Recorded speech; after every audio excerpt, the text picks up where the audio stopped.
Good morning, distinguished ladies and gentlemen. Thank you, Mr. Ambassador, for your remarks, but also for delivering the Vice President of the United States' remarks to this important forum. I remember getting a call a few weeks ago saying, "You've got to be in Erbil, you've got to be here very quickly, we have a guest." And I was thinking, who could it be? Do I dress casual? Do I dress up? Do I wear a tie or not? And it was a real pleasure to be informed that the Vice President of the United States was visiting the Kurdistan region. His visit came at a very important time, a time that sent a very strong message to all of Iraq, but specifically to us here, that the United States remains a steadfast and strong ally in our pursuit for better governance and democracy. So on behalf of the Kurdistan Regional Government, I'm honored to host you all here in Erbil, in the capital of the Kurdistan region. I'd like to thank the United States government, and in particular USAID and DAI, for organizing this event and for the work that they've been doing in Iraq all these years, and for the work that I hope they'll continue to do in Iraq moving forward. This conference is not only being held in Erbil because it's nice and relatively developed and peaceful here, and not because we have nice hotels like the Divan where we can host you, but because the Kurdistan region is ready and able to play a key role in the process of rebuilding Nineveh. We are proud to have fought alongside the coalition forces, the Iraqi security forces, as well as local tribes and volunteer forces in the liberation of Mosul.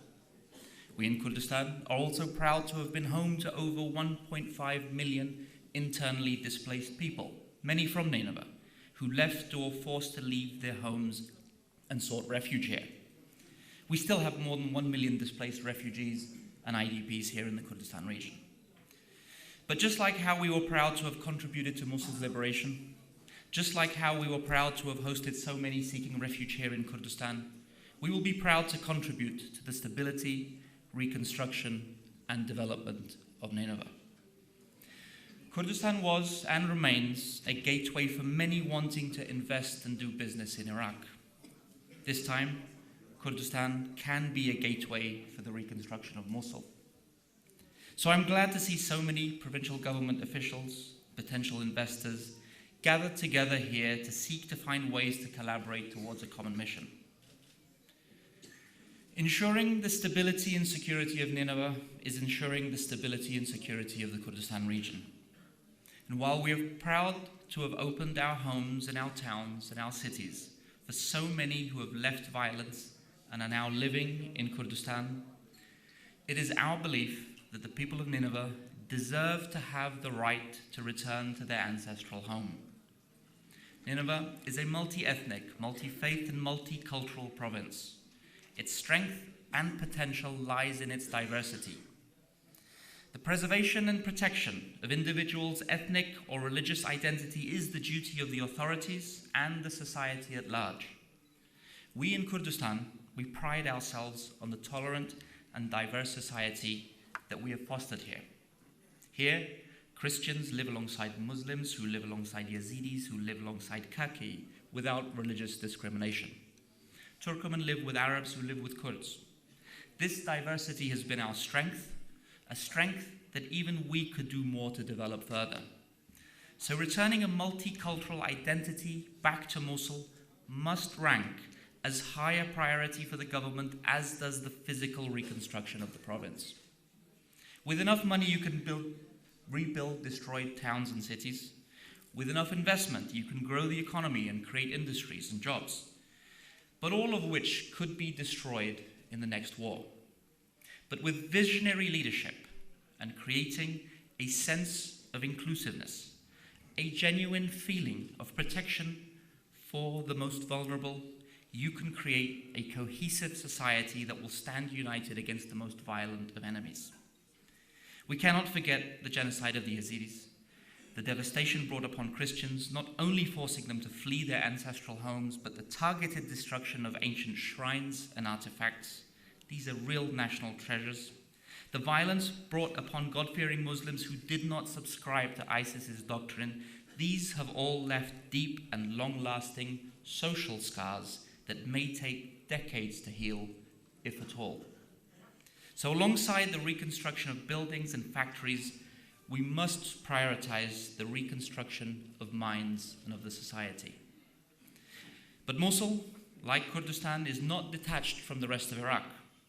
Iraq today is facing a deep social and political crisis. Demonstrations have paralyzed the political system and has brought the government to its knees. We are facing a period of great uncertainty. One thing that is certain is that the people in the rest of Iraq, like the people of Mosul in 2013 and 14, are demanding better government performance. They're demanding better government services. They are demanding more job opportunities. They are demanding less corruption, greater transparency. They care less about the sectarian makeup of the government, and I'm certain that many of the demonstrators in Baghdad don't differentiate between the various different political parties. They just want their government, be it the federal government or their local government, to serve them better. Here, I'd like to congratulate the new governor of Mosul, former general, now civilian, Najm al-Jabouri, upon being appointed as the next governor of Mosul. He has an unenviable position, but I have known him for many years, and I have known him to be a patriot and a warrior. But now we must come to know him as a servant to his people. We will all do what we can to help him succeed. His first and our collective priority is ensuring security. But security cannot be attained by building strong security services alone. The security forces at Mosul will need the support of its citizens. For that, the task list is clear. Improve electricity, healthcare services, education services, water and sanitation, facilitate economic growth, invest in job-creating factories, attract and support the investment of the private sector, eliminate bureaucracy, target corruption. Do all that, and the citizens will support you. Do more, and the citizens will protect you. Do less, and the citizens will turn on you.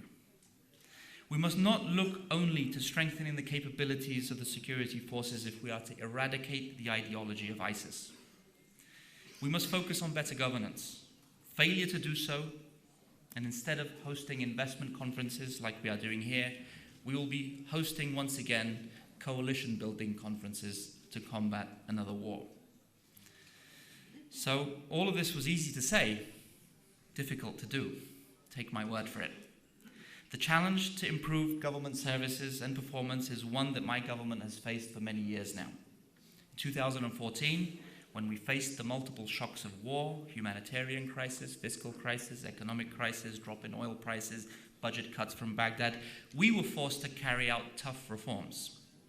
Our government made tough decisions, sometimes unpopular ones. But today, because of those decisions, we are in a much healthier position than we were 5 years ago. We have eliminated almost 50,000 ghost employees. We have substantially cut wasteful spending. We have increased non-oil government revenues. We've cut subsidies and created more healthy competition among the private sector. We have brought in international auditors to audit and publicly share our oil production, our oil export, and our oil revenue data. We're in the process of digitizing our government, re-engineering every service the government provides citizens, thus reducing bureaucracy and increasing efficiency and effectiveness of those services. And here I would like to thank the US government and USAID for their support towards our reforms.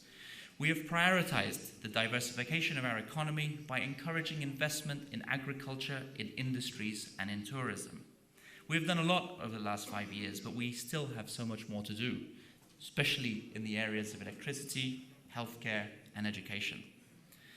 We can, and we are ready to lend our experiences, both our good experiences, but also our bad experiences, to this end. Finally, and I know this is the best part of every speech when somebody says finally, because you know the speech is about to come to an end. Finally, I know this is the Nineveh Investment Forum, and our focus and priority here is to discuss Nineveh. But just like how Nineveh's security is tied to Kurdistan's, so is Kurdistan's infrastructure to Nineveh. And I hope that as funds are injected into the reconstruction of Mosul, that you will look to inject some of those funds into the sectors in Kurdistan that have been worn down because of the enormous influx of refugees and IDPs. Our schools, healthcare facilities, and electricity infrastructure have all suffered heavily at the load that has been placed upon them by the almost increase of 30% of our population. Reinvesting some of those resources allocated to the areas liberated from ISIS towards the damaged infrastructure of the Kurdistan region will not only help fix badly damaged infrastructure, but will greatly contribute to strengthening the bonds between our peoples and building a greater social and economic linkage between Nineveh and the Kurdistan region. Good luck today. Good luck in the panels. Hopefully next year, Governor Al-Jabouri can host us in Mosul and shed light on the process and the progress that we have made collectively together. I wish you success in this conference and thank you for your support to this very important goal. Welcome once again and good luck.